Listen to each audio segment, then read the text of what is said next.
Good afternoon, everyone. If you're on the East Coast, Nate's in the Central Time Zone. I think it is just barely afternoon there, right, in Kansas, Nate? Yep, And just noon. good morning if you happen to be on the West Coast or if you're around the world. We are so thrilled that you have joined us today for this webinar event with Nate Regier, Compassionate Accountability in Action. And we've been looking forward to this week and this day for many, many months as Nate has been preparing to launch his book, Conflict Without Casualties, into the world in this paperback edition from Barrett Kohler. And so thank you for joining us to celebrate this important milestone in Nate's journey with this content. We would love to hear where you're calling in from. If you can take a moment to find the question panel. We're hoping that we'll have time to take some questions from all of you at the end of today's live event. And so if you can find the question panel right now and let me know where you're calling in from, particularly if you're part of an organization that may have joined with a team or a group in your company to listen, we'd love to hear about what that company is. And it looks like we've got folks from Charlotte, North Carolina, DC, Texas, Georgia, Missouri. We have a caller from Toronto, Las Vegas, Columbus, Ohio, Pennsylvania. It looks like all the amazing states are represented. We have a caller from Germany. Lots of people from Kansas. It looks like the hometown crowd is showing up for you today, Nate. New York, Minnesota. Hey. Wow. So welcome to all of you. I know that this is going to be an hour that is rich with learning. Before we formally get started, I want to tell you a few more things about today's event. One is that we are recording today's event, and we will make this recording available for you to share with colleagues and friends and anyone who can benefit from the message. I think I might require my oldest child to watch it.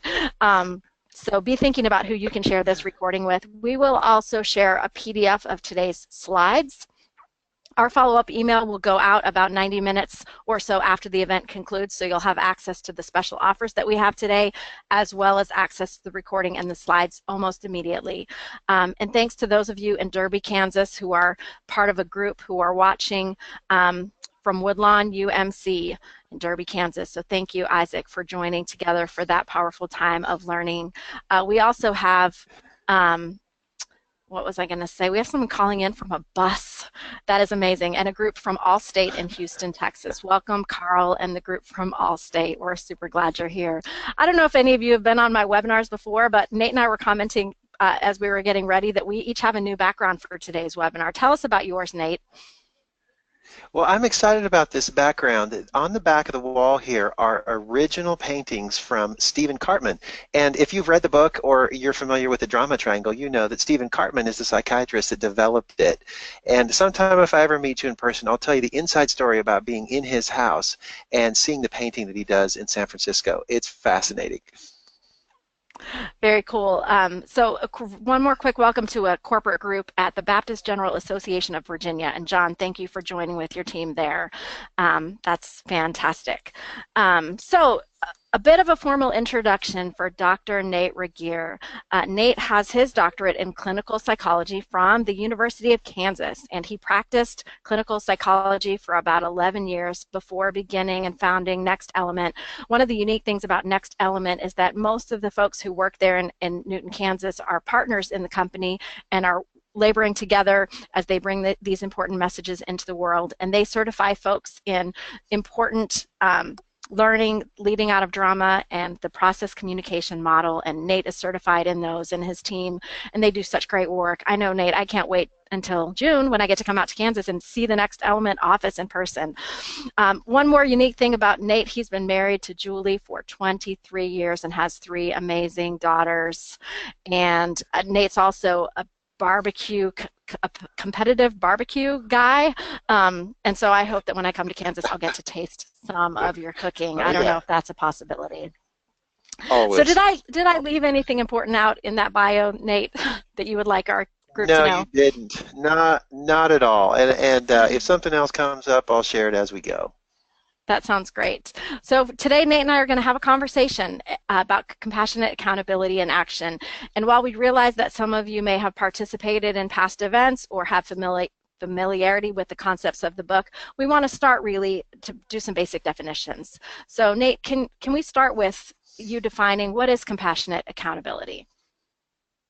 Thank you. Yes, we can. To do this, I'd like to jump in and do a little bit of background overview here. Let's see if I can get my slides to advance. There we One more go. thing before, if people want to join us, we would love to have you join us. Use the hashtag conflict without casualties. Nate's Twitter handle is @nextnate, and you'll find that in the chat window. We would love to see your insights throughout the event. So sorry about that, Nate. No problem. To get a better understanding of what is compassion accountability, first we should look at what is conflict. And one of our favorite definitions is inspired by some definitions we've heard around, but basically our whole idea is that conflict is simply a gap between what we want and what's happening. It's not that complicated, but that gap creates energy. And what we see with drama is it's what happens when we take the energy generated from that gap and we use that to struggle against ourselves or others. And that can be an adversarial process. And we don't always have awareness that we're doing it, so that struggle can be with or without awareness. The end goal of drama is to feel justified about our unhealthy behavior. I know personally that I'm seeking justification when I love to say, see, I told you so, or see, I was right about that, or see what happens when you don't call. The dilemma, though, faced by this energy created by the gap between what we want and what's happening is that there's these two kind of ends of a spectrum that we have to reconcile. And the first one is the reality that compassion without accountability gets you nowhere. You know, I grew up the son of missionary parents, and I come from a Mennonite denomination where peace and nonviolence was very important, and I heard the messages growing up, turn the other cheek, never resort to violence, you just be nice. Well, one of the realities of our world is that you can't always nicey nice your way to good performance and to dealing with some difficult gaps. The opposite's also true, though, is that accountability without compassion gets you alienated. And, you know, if we're always bringing the hammer down and giving ultimatums and threatening people, we are learning more and more and more that that's not the best way to get engagement and morale and build solid, strong relationships.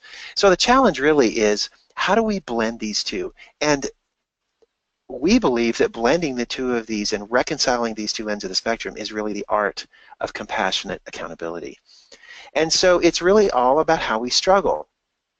Conflict involves struggle. And so in drama, we struggle against ourselves or each other, and in compassion, we struggle with.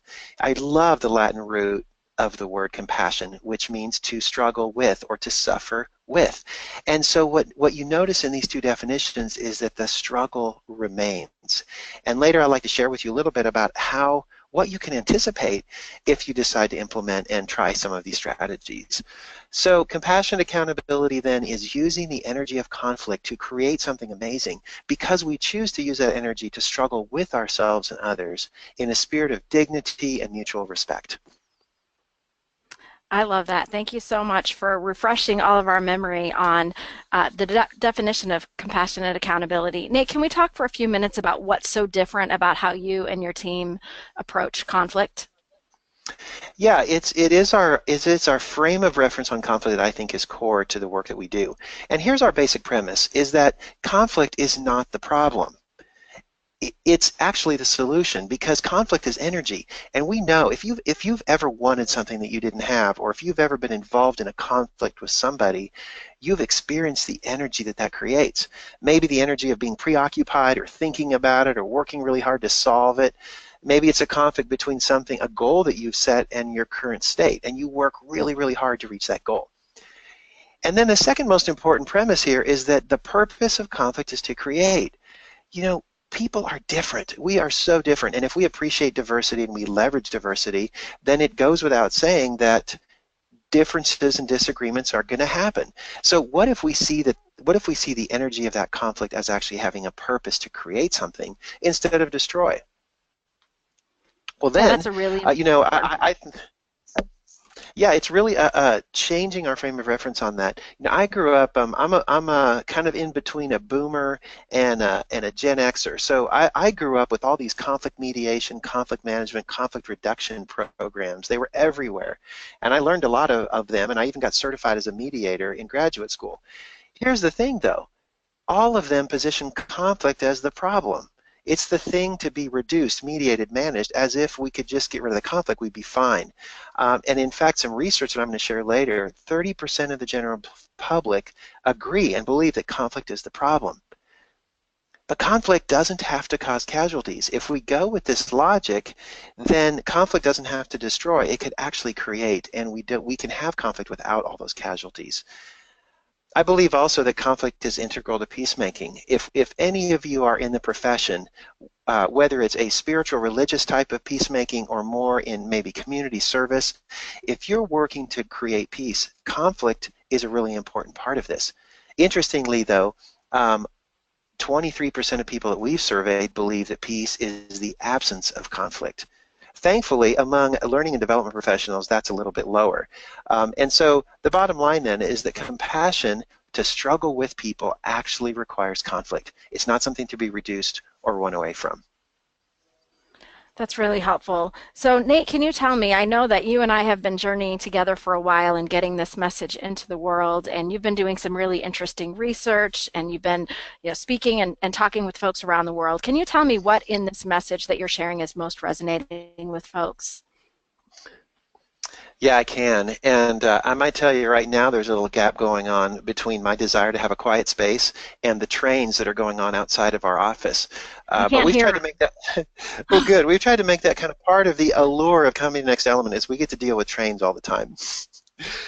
You know, it's if you would have asked me why did I write this book a year ago, I would have told you, well, we're just trying to put together in a nice, tidy reference guide all of the training that we're doing with our clients and what's working. It would have been a very kind of mechanical, functional purpose. But the more I've been out talking to people and hearing what people are doing with these concepts, the more it's becoming a very personal mission about really making a difference in the amount of energy people have and changing how conflict is used, and it really can be life-changing. So here are some of the things that are resonating most frequently. One of the most dramatic realizations people have is that rescuing is drama, and yet interestingly enough, we seem to promote it. Rescuing is this attitude we take, or where we kind of take the attitude with another person that, you know, I'm fine and you would be fine if you would just let me help you and be grateful for all my expertise. So fixers seem to be lifted up in our cultures, and yet nobody likes to be fixed. Nobody likes to be helped without their permission, unless it's an emergency. And so we've kind of come to call this non-consensual helping. And that's a pretty charged word because generally we hear that word used in the context of maybe sexual relationships or date rape or some of these pretty significant kinds of personal violations. But it's so interesting that helping someone without their consent is also a personal violation.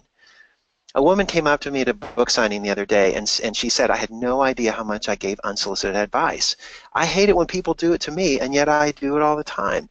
And so she was grateful for her awareness to be raised through what she heard and what she read through the book, that she can really start seeing the difference between rescuing and being able to help in a resourceful way. Another thing that's resonating is, and we've made a hashtag about it because it's getting so popular, it's called Start at Open. And one of the major messages of the whole book is start at open. Openness is about what we call transparent courage. It's about being able to know that I am okay, so that if I get vulnerable with you and share with you what's true for me, I don't have to guarantee that you're going to treat it well, because my okayness is not dependent on how you respond. My okayness goes without saying, and I just need to live into that okayness. And so this notion of simply starting it open is one of the amazing things we can do to change how conflict occurs. We got an email just the other day, and this person talked about how, you know, I'm sitting here composing one difficult email after another this morning, and it reminds me that I'm grateful for the concepts from this book. And the one thing she remembers to just keep herself grounded is start it open, start it open. And in difficult situations, one of the most important things we can do is simply disclose our motives and share how we're feeling. It really makes a difference. And I know, you know, people ask me, they say, well, you probably, you know, have perfect kids and everything goes great at home because you use all these tools all the time.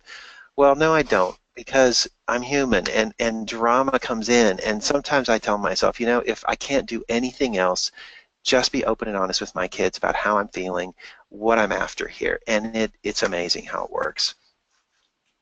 The third thing, the third top thing that's resonating is that this is really hard work.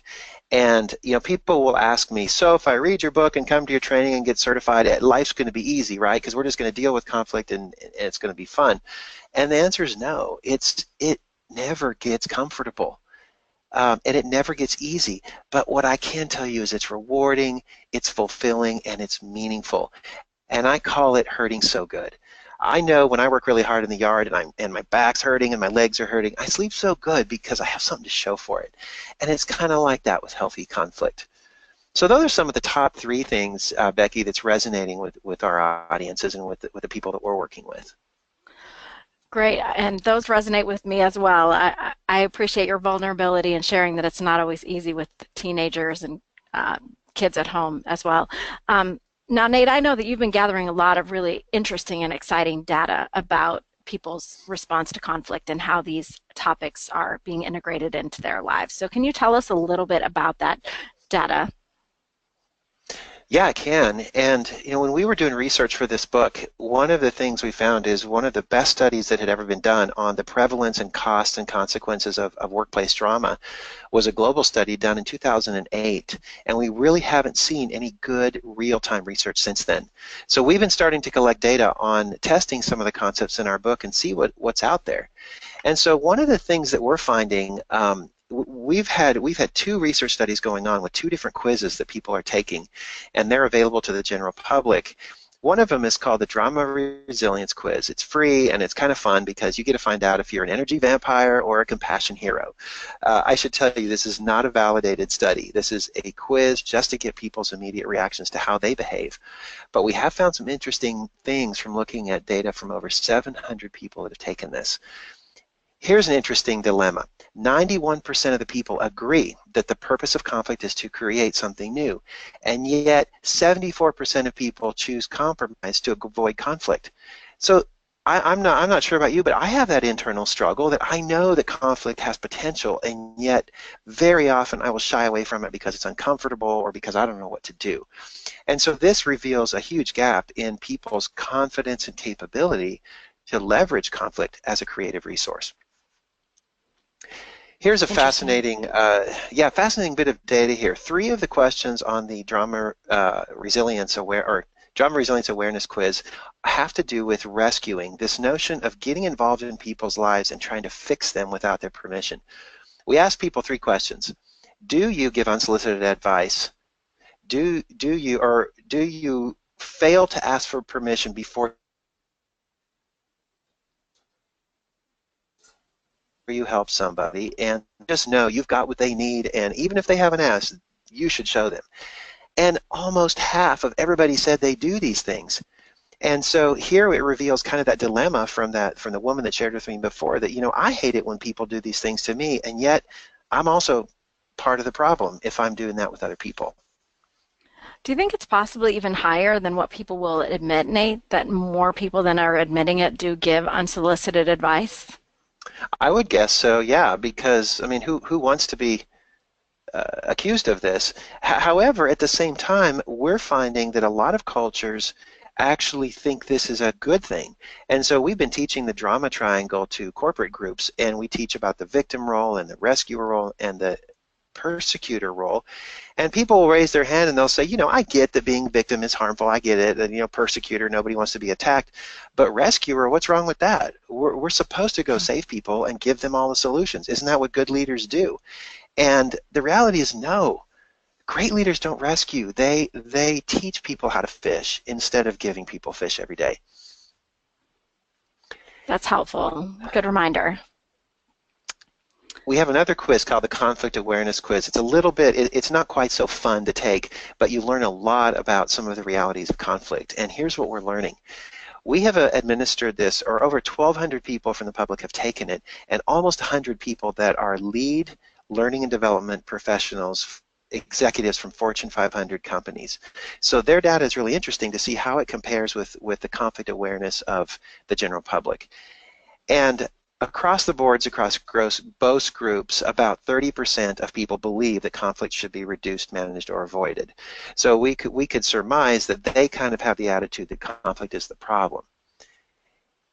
Interestingly, 33%, a third of both groups believe that drama is a sign of immaturity. And, if people would just grow up and grow out of it, we'll be fine. And, amazingly, we work with top CEOs that have top degrees and have been promoted throughout their lives, and they have just as much drama as my 14-year-old when she gets her phone taken away. So the only thing that changes is that the drama becomes more sophisticated and it becomes more kind of built into the culture and into the processes and procedures. And some forms of drama can get people ahead in the short run, and so it reinforces that it's okay. So absolutely, drama is not a sign of immaturity. Here's an interesting one. We looked at the data from that 2008 study, and we asked people to estimate, what do you think the cost of conflict is in the US? Just the amount of time spent in conflict at work. And almost half of everyone that took the quiz underestimated it. The real cost is almost $360 billion a year, about 2 to 3 hours a week people spend in conflict, not being productive. And that, among the options, that was the highest option. And so almost half of people underestimated the cost of conflict. Wow. Interestingly, and I'm kind of glad this number was pretty low, Becky, because 11% of the public believe that zero tolerance is the best way to get rid of drama. The other day I was, after a speaking engagement, I was doing a book signing. We had these no drama stickers around, and here's one actually right here. So what they look like. And this lady cool. came up. Yeah, well, that's where the drama is. And while we're at it, let me show you where the rest of the drama is. Right here on my billfold. Your wallet? I mean, this pretty much is where all the drama happens in my life. I got teenagers. So she came up and she said, I want a bunch of these stickers. I'm going to put them everywhere, and I'm going to put one on my office door, and I'm going to call it a drama-free zone. No drama allowed when you come into my office. And, the people around her were kind of snickering because it was obvious that she was probably the source of all the drama in the office. Just that attitude. And so, nature hates a vacuum. And if we just say, stop the drama, it's kind of like saying, stop eating. We need connections, and humans want to be justified. So if we're going to ask people not to engage in drama, what are we going to help them do instead? But here's what was kind of disturbing to me is in the executive learning and development professionals, more of them believed that zero tolerance was the best policy. And I thought that was kind of startling because I would think these people kind of get the nuance of it, and they're in the training profession, so they understand that. Still, all in all, it was pretty low, and I'm happy about that. Did you know that keeping a toxic employee is more expensive in its cost to your company than the value of your top performer? It does not outweigh it. And yet a lot of organizations keep toxic employees for a lot of different reasons.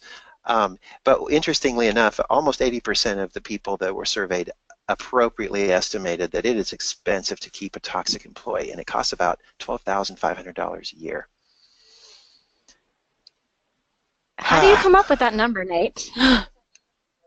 I didn't. This is actually a Harvard study that we got for the book by Dillon and Hausman that did some very sophisticated estimates of how that works and what the value is to an organization. Got it. Interesting. So, Nate, can you share with us one or two stories about how people are implementing the concepts of compassionate accountability in the world, people you've connected with? You bet, I will. And before I do that, if I could quickly summarize what is all this research telling us, because there's a lot more I didn't share. But if we just break it down, basically what we found is 95% of people out there believe that healthy conflict communication skills are critical to career success. And that goes up to 99% among lead L&D learning and development professionals. So it's critical, we need it, and change starts with raising awareness. Attending this webinar today is a great way to raise awareness about what is drama and what are the options. We also know that change doesn't happen by just having a lunch and learn or reading a book. Change happens when we raise awareness, when we get training, when we get coaching, when we get reinforcement. And what we know is that true cultures of compassionate accountability have these principles built into all aspects of organizational life. It's not an event. It's really a process of how we are with each other and how we live. Um, so yeah, I would love to share with you out there some of the amazing stories of what's going on and what people are doing with these things. To do that, I'd like to quickly remind people, if you have heard me speak or read the book, about the formula for compassionate conflict. And it's utilizing our compassion cycle to put together openness, resourcefulness, persistence, and openness in order to address a conflict situation. And I invite you to stay tuned for the end of the webinar. We have some specials today that are available for just a little bit of time for the rest of the day today, that if you would like to receive some personal coaching and interpretation of your drama resilience assessment, we're happy to do that with you, and we've dedicated some limited times that we can do this with you at a greatly reduced rate from what we normally charge. So I'll give you details later about that. So each of these examples I'm going to share with you is a story where somebody that we've worked with has used this formula to address a complex situation and gotten some interesting outcomes.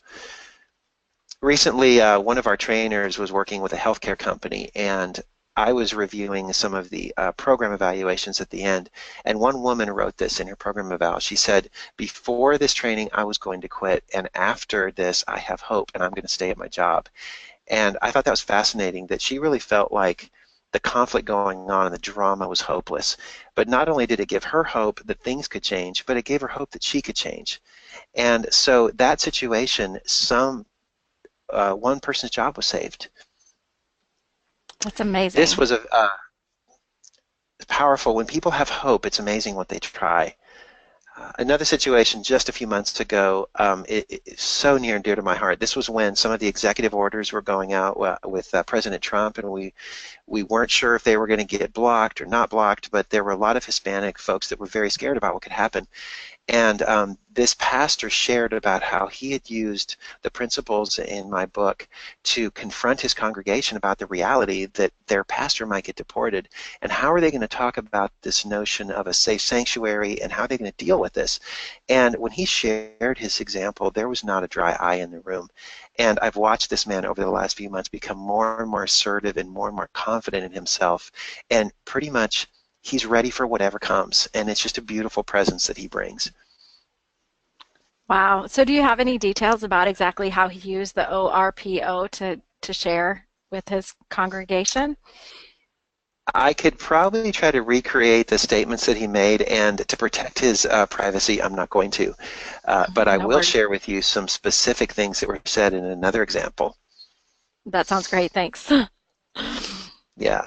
What I can tell you about this pastor is he started it open, and he basically said, "I'm afraid of these things. I'm concerned about these things.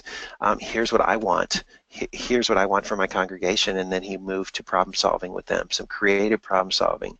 But he also was very clear about his non-negotiables and what he felt was the right thing to do, without pushing his beliefs and without making ultimatums for everyone. That's amazing.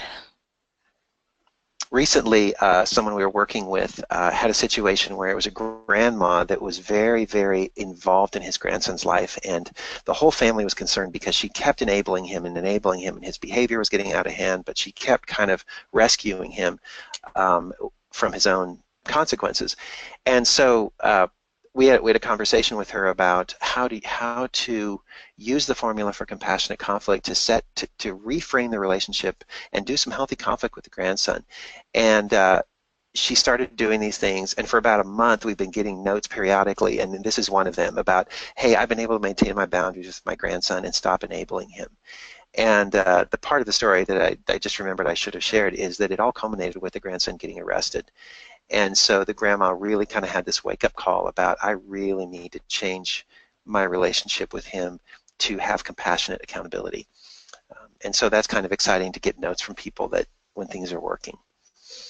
Definitely. Well, I want to call out something I'm noticing, Nate, from your 3 examples, and I know you have a few more. I hope that people on the call are picking up on the fact that the concepts in the book are applicable in lots of different situations. So you have one at home, you had one in the workplace with the person who was going to leave, and then one in like a community organization. And so really the powerful thing about these concepts is the way that they are so easily relatable in any situation. Yeah, very much.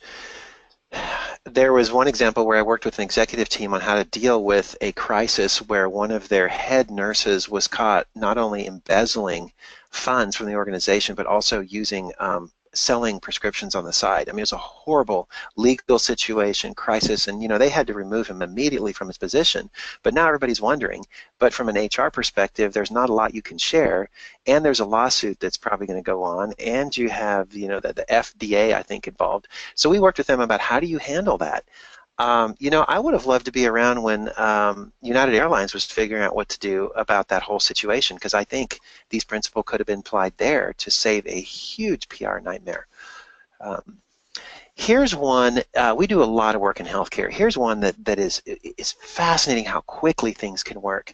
This is a situation where a mother needed a very complicated back surgery, and she's a little bit older, and there's two daughters in the situation. One of the daughters, it just has this horribly adversarial relationship with the physician and with the healthcare situation.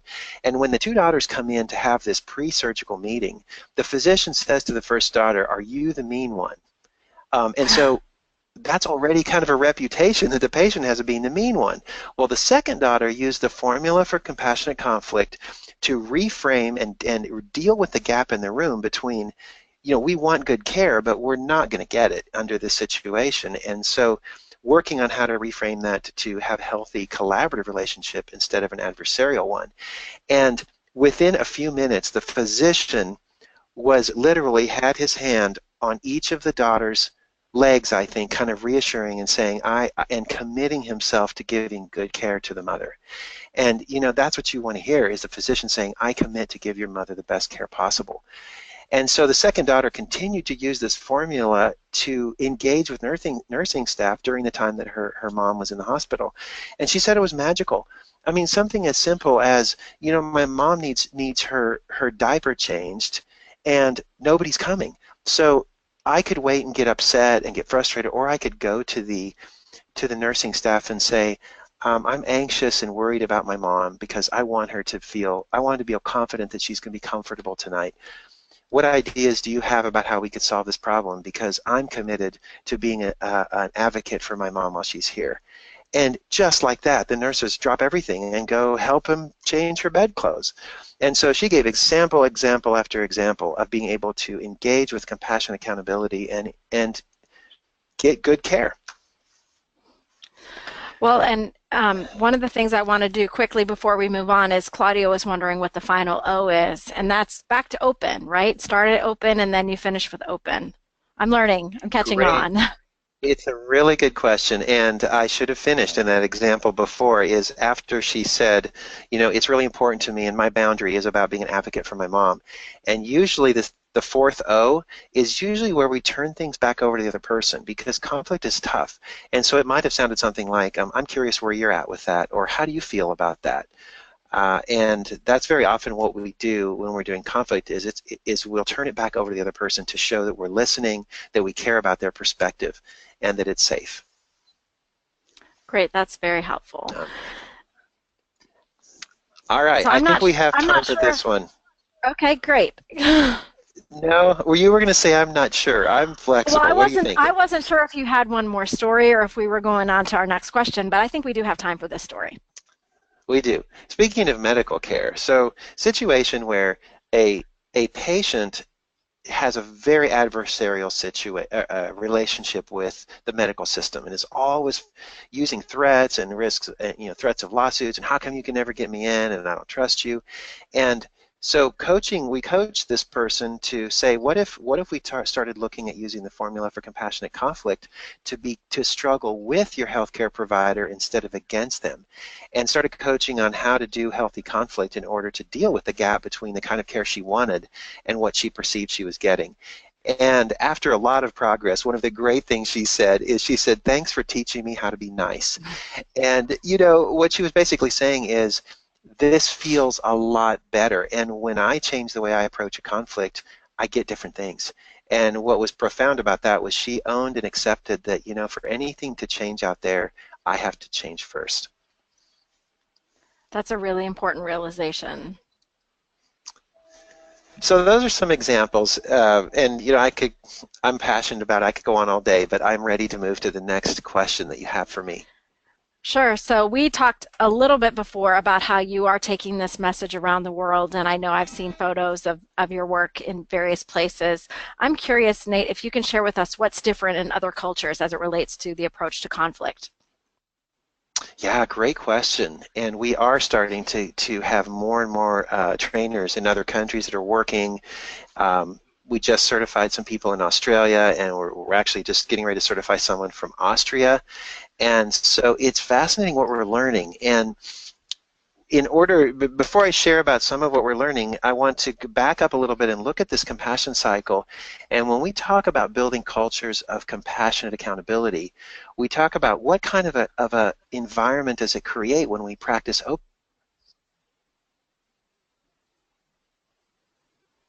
openness. Well, those that are open are safe. Resourcefulness has the purpose of supporting cultures that are curious, where we really are interested in each other and interested in pursuing ideas and passionate debate. And then persistence is about consistency between word and deed. No matter your personality or your age, most people will say, I do want some consistency. I want to know what to expect every day.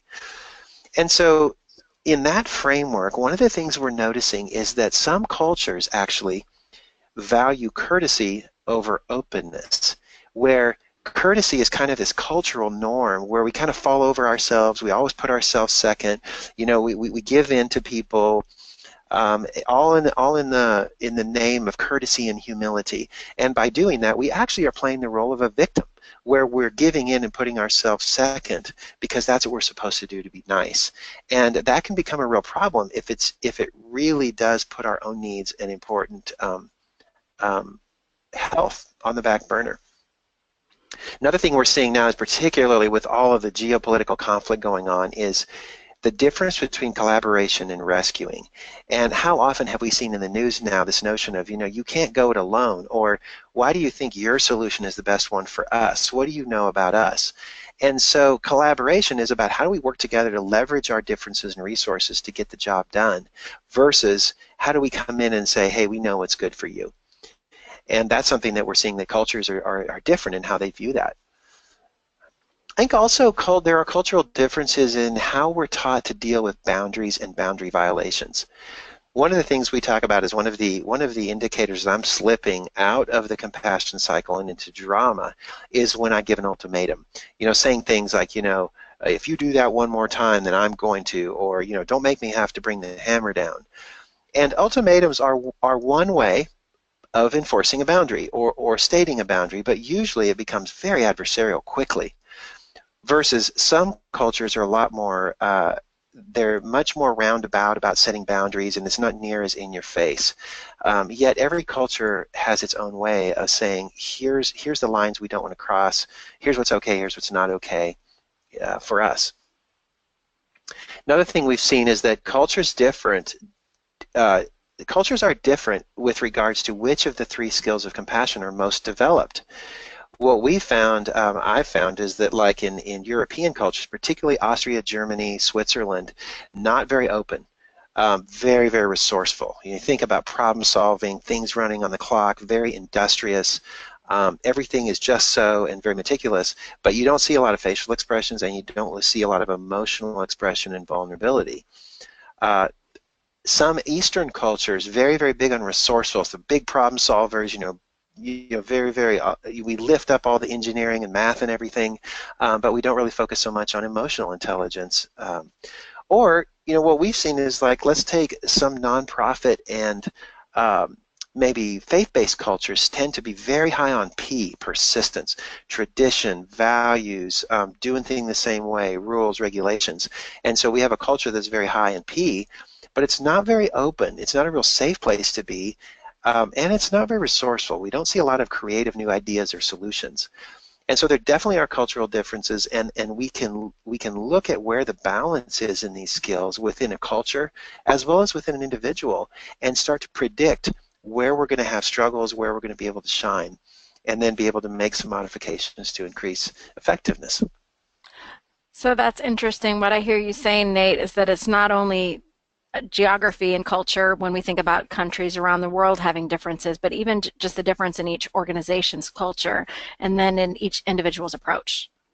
Yeah, absolutely. I mean, look at the response to refugees, the refugee crisis. Some cultures have a very open response where, hey, we accept everybody, everybody's okay, we'll figure out what to do later. Some countries are very much resourceful. Okay, we got to have a plan, we're going to process everybody. Da, da, da. Some are very much persistent, saying either we believe in open borders and we're going to take everybody in, or we're going to protect our borders, and so absolutely not, we're going to set boundaries. Three different responses to the same problem. Got it. So anything else about culture and differences, Nate? I think that our next plan is to open up some of the questions that have been coming in throughout the event, and there are many, and we have time to answer some. And then I know at the end of the hour, we're going to come back with some take-home tips, ways that people can immediately implement the ideas of compassionate accountability in their lives and organizations. Is that right? No, this is great. I would much prefer to see what's important to you all than to keep talking. Okay, well, there have been a ton of questions, and the last one that just came in was from Angelica, and she's wondering, what do you do to get top leaders from your organization on board with these ideas? Great question, Angelica, and it's not easy. It kind of depends where their pain is. If their pain is that morale is suffering and productivity is going down, and they just keep trying to be, banging their heads against the wall, one of the things we can show them is that, we're not going to indict them for doing anything wrong. We just might say that, persistence is great, but it's only one of the three skills of compassion, and that maybe if we were to practice openness, who knows what we could learn about what people really want and how we can be more effective. So usually when it's the buy-in from top leaders, it has to do with, can I deal with that pain of them not feeling like they're being effective, and can we show them ways to be able to get to what they want by trying something different? Nate, would it be possible for you to maybe model a conversation that someone could have with a leader about conflict using the cycle? Yeah, absolutely. One of the most common things, we start to talk about this, and as soon as we talk about openness, they feel the vulnerability, and they're like, "Oh, we don't need to get vulnerable. We have to be strong. We have to show people that we mean business." And if you show a crack, they're going to all take advantage of you. And what I might say after that is I might do open, resourceful, persistent, open. And I might start with empathy and say, man, I can relate. I know how scary it is for me to disclose to my team that I don't have an answer for something, and I feel the need to be strong. And so then I ask myself, what is the most effective way to be able to get buy-in, because I need help to be able to solve this problem. And at the end of the day, ultimately, my role is to be a leader. I want to facilitate other people rising up and solving these problems so that I'm not indispensable. And so I'm curious how that feels to you. And usually they'll relate to one of those things that I said. That might be an example. Really and all it does is open the door for the next bit of the conversation. Sure. So Ingrid is wondering, Nate, is there really such a thing as a toxic employee? Thanks, Ingrid. I might say yes and no. There are some pretty incorrigible drama queens and kings, and that's all they want to do. And yet, when you really take a look at the whole culture, a toxic employee cannot exist out of context. And I have helped fire some toxic employees, and it doesn't give me any joy, but it gives me a lot of satisfaction when that process uncovers the real things we need to do. And usually, after a toxic employee has been exited, what we find out is, yes, indeed, there was something specific about them that they did not want to change. They just wanted lots of drama. But we also find out that there's this whole web of enablers that have been playing the game and supporting them. And so even after that person's gone, we still got a lot of work to do to start fixing the system and some of the rules of engagement that allowed it to happen. Got it. And hopefully that was helpful to you, Ingrid. So we have a friend in Brazil, and Fernando, and he's wondering about conflict between departments in organizations. So perhaps there are two departments, and they have different KPIs, different performance indicators, and they're both trying to protect their positions within the organization, which propels the conflict to continue longer. So any thoughts on that? Yes, Fernando, thank you. And shout out to everyone from Brazil. Sandy Gabar on our team is actually from Brazil, and so we're very fond of Brazil and very fond of Sandy. What generally happens when there are two departments, two camps that are kind of at each other's, what generally they'll be doing is withholding information, seeing the other one as a threat. And usually what happens is when we can start practicing openness, the first thing we can start sharing is creating a place where each one can talk about what are your hopes and fears, what are your dreams, what do you really want, what are you protecting? Because so often the outward behaviors that we do maybe look adversarial, but inside we're really just trying to accomplish something very noble and legitimate. And so sometimes when we start talking about those things in a safe place, we can move to resourcefulness and say, okay, so how could we work together to meet both of those needs and look at creative solutions to do that? And then we make new commitments to each other for different behaviors going forward. And that process usually has to be repeated over and over and over.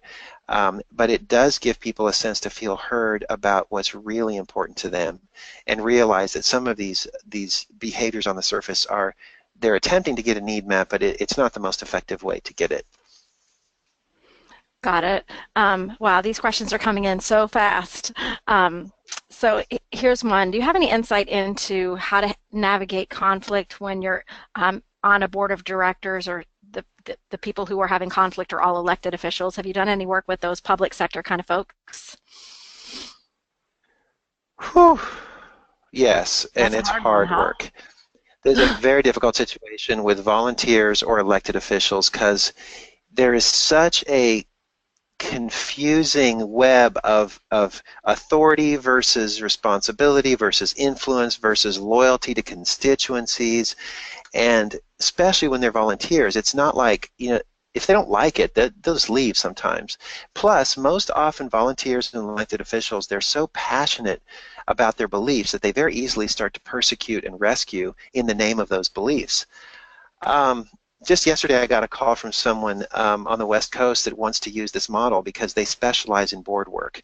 And again, kind of like with those different opposing parties, when boards can really back up and start to look about what are our passions, what are our dreams, what are our goals, what's really important to us in a vulnerable, safe way, and we can start honoring that in each other. Then when we get to problem solving, our conversation can be so much productive about solving the real problem. A simple example with my daughter. So she's dating now, and let's say we have a curfew of 11 o'clock on Friday night. So before she leaves, if I get all bent out of shape and like, how am I going to know where you at? And if I fall asleep, you better come in and wake me up when you get home, because I got to know you're home, blah, blah, blah. And we get all into this power struggle about the logistics of how she's going to notify me when she gets home. We're not talking about the real issue. The real issue is I love her and I'm afraid and I want her to be safe. And you know what? When I tell her that, she's like, oh my gosh, I can totally buy into that. Now let's problem solve what behaviors we can both do so that you can feel confident that I'm safe and that you don't have to be afraid. Oh man, now it's like the whole world just opened up in terms of creative ideas. And we see that with boards, and we see it with elected officials, where we can realize that if we just talk about what we're really pursuing and get honest about it, it's usually pretty noble and pretty okay. So here's a question from Gloria about compassion. So she's wondering, have you found that if a person is compassionate, that people will take advantage of them? And how do you balance the compassion with being strong and implementing what you want Gloria, I love or this. will? I love this question, Gloria, so much. And to answer it, I want to go back right here. That question is so important. I get it all the time, and it reveals a kind of a myth of compassion. Most people think compassion means to be nice, your heart goes out, you help people, you give everybody the benefit of the doubt. And honestly, that's really only just the open part of compassion. And I think it's important. But compassion, if you're going to do it well, it has all three parts. So if I'm going to share my feelings and get vulnerable to me, I can't stop there. I have to then also move to resourceful and show that I am interested in problem solving and figuring out what to do about it. And then I have to give it the backbone of persistent, which is, well, what are my non-negotiables? What are my values that go behind this? And so what I like to say is openness is where we share the truth. Curiosity is where we demonstrate our willingness to problem solve a solution. And consistency is where we give it teeth and we show that there is something back here that is going to stick up for it. And so, yeah, don't stop at open. You got to have the resourceful and the persistent to back it up. And what we have found is when people do this, their credibility just goes through the roof because they show kind of a complete approach that isn't imbalanced. And it works. Great question. So to build on that, Rob in Chicago is wondering what the relationship between trust and compassionate accountability is. Is it really just about being open? Great question, Rob. And it's not. People have different definitions of trust. We ask a lot of people what trust means to them, and we kind of get two camps. One camp is, well, it means, can I count on you? Are you going to do what you said? Are you going to follow through on your promises? And are you going to finish what you started? That's a very task-oriented kind of trust, and that's very persistent. It's not really about the human side of it. Some people, though, they define trust as, am I safe with you? Are you gonna treat my confidence safely? Are you going to use this information against me, or are you going to care about me when I'm hurting? Both very, very important. And so what we can see here is that openness might foster the kind of trust that revolves around safety, whereas persistence, it fosters a kind of trust around consistency, and both are terribly important. So I don't think you can be fully trustworthy or have a fully trusting relationship unless you're practicing all three of these in equal measure in a relationship. Thanks, that's really helpful. Donna is wondering, Nate, if you have any suggestions for how to begin changing a company culture from one that is closed to one of openness. Yes, that's the magic question, and it's our mission. We have in our tagline, building cultures of compassion and accountability, so we kind of set ourselves a big goal there. As with anything, it starts with me. And I don't think that we can go out and practice these skills and do healthy conflict with others or even ask other people to start thinking differently unless we're acting differently. It's as simple as having a different conversation with my employee tomorrow about a performance problem. And by doing that, when I use the formula for compassionate conflict, I have changed the rules of the game right there. And people aren't going to take me seriously at first because if they've been used to the old thing for a long time, it takes a while for people to realize, okay, this person's going to hold me accountable, but they're going to do it compassionately at the same time. And so it starts with me getting right before I work with others, and then I think it's kind of like let the results speak for themselves, and when people start getting curious and wondering what's going on, we can start giving them a little bit more and a little bit more. But what I can tell you is it is not an event. Building a culture is a long, hard process, and it involves awareness raising and training and coaching and reinforcement. A hospital just came back to us today, and they said, man, that thing we did with you in 2015 was huge, but it already is starting to feel like that thing we did before. It's not alive and dynamic, and so that's always the challenge, is keeping it going. Well, and so here's a question that relates to that, and then I want to switch to the takeaway tips. Jim is wondering how leaders can communicate these concepts through the organization. So he understands that modeling behaviors as leaders is crucial, but is there a formal communication and education throughout the organization that you would recommend?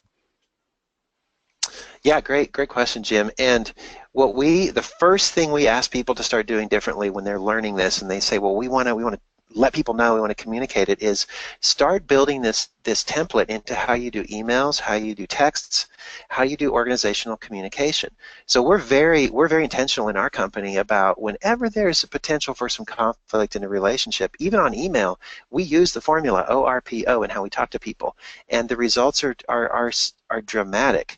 And so that's the first thing, is let people experience it, and then if we're going to move on to some education, our quizzes are fun. You can give those to everybody for free. And then we also have a very small introductory course called Conflict in You that is a 2-hour course that pretty much would be a great entry level if you wanted to deploy this for a whole organization, kind of as an orientation, so that now everybody's speaking the language, everybody knows what we mean when we say these things. That's really helpful, Nate. So I'm really anxious to hear these takeaway tips. How can the people who are on the call today immediately implement these concepts within their organization or individually in their personal lives? I'm glad for this opportunity because one of my problems is I want to be perfect. And so I'm like, okay, I can't start this until I perfectly know it. And unless I'm going to get it right the first time, I'm not even going to try. And man, let's just let go of all of that, because our goal is to give you, anything that would work. And here's the number one tip. When in doubt, start it open. It's scary, it's vulnerable, and it's so simple on paper. If you don't know what else to do, just tell the truth about how you're feeling and what you really want. And then other people will start joining in with you to help solve that problem. Number two, if you have a good idea, if you see someone struggling and if you want to help them, before jumping in to offer advice or help, first of all, disclose why, emotionally, why you want to help them, and then ask your permission first. It's amazing what a difference it makes to, instead of saying, here, I have a, I see you're struggling with logging into LinkedIn, here, let me show you my trick. Instead, what if I said, I see you struggling and my heart goes out to you. I have some ideas if you're interested. I'm here for you. And what if you just shut up at that point? Let them take advantage of the resource. So I say, be a resource, but don't rescue. And then the third one is more kind of these rhetorical questions we can ask ourselves to discern whether we're in drama or not. And one of them is, hey, am I struggling against or am I struggling with? So in this situation, do I feel like we're going against each other, or do I feel like we're rowing in the same direction? That'll help you determine. And then the second question is, at the end of the day, is my motive here to feel justified and be able to say, yep, see? Or is my motive to truly be effective, where my ego is really doesn't have a stake in the outcome? So those are three take-home tips that you can implement immediately, and it will make a difference. Well, and I would love to call people to action. If you're interested or willing in sharing with Nate and me which of these three you might try today, or if you want to try all of them, you could use the question panel and simply type a 1, 2, or 3, or write all to let us know what you want to try. And I would love to see that as we wrap up the hour. Nate, if you could bring up the next slide, I want to remind everyone about the fact that this new book is now available, Conflict Without Casualties. It's available on Amazon and all the other online booksellers, and I would encourage you to get a copy of this book today. And when you do that, one of the things that you're going to have access to is the ability to take the Drama Resilience Assessment for free. You'll find that ability within the book. And then from there are so many other ways that you can learn with Nate and Next Element, including the special offers that he has today around the coaching. So Nate, why don't you tell us about those? Great, great. Well, yeah, I would really love for you to buy the book. And in the book is a place where you can go take the assessment that we use as the basis for all of our work with companies and coaching, and get your own results, your own interpretive guide. And then once you have that, here's something that we'd like to offer. We would like to offer just today, a special for this webinar. If you're online, you're going to get a link to be able to purchase this. If you're interested, we're willing to hook you up with one of our Next Element owners and coaches to do a 30-minute debrief of your results and what that means for you. And that will give you a great leg up as you're reading the book to be able to take your own results and do something powerful with it. And we're only going to allow 20 of those. We can't accommodate that any more than that in our schedule, but the first 20 that sign up for that will receive it. If you would like to go deeper, we offer a 1-hour debrief, like with the first one, but an additional half hour allows us to go into a situation in your life that you may want us to help coach you through, and we can take your results and context of your situation and work with you on helping figure out a strategy to apply the principles in a situation like the ones that I shared earlier. We're selling only 10 of those at a great discount compared to what we normally charge for that. And then the last one is, if you would like to spend an hour with me personally, I'm opening up to 5 of those, 5 hours that I would be willing to spend with you, going over your results and anything else that you want to talk about that is important to you and helping you apply the concepts in your life. And so the offer ends at 5 p.m. Central today. So in about an hour, hour and a half from now, you're going to get an email from Weaving Influence, and it's going to have links where you can go if you want to purchase any of those. We're going to close it down at 5 o'clock today, and anyone that has purchased these, we'll be in touch with you to set up a time and talk about next steps. So I'll turn it back over to you, Becky, about that. Sure. So thank you so much, Nate, for investing this hour and learning with us. And I know every time I have a chance to be exposed to your ideas on these concepts, I go away inspired. So thank you, Nate, for joining and investing your time with us. And thank you to all of you who have been attending from around the country and around the world. It has been a pleasure being with you, and thank you for this opportunity. And I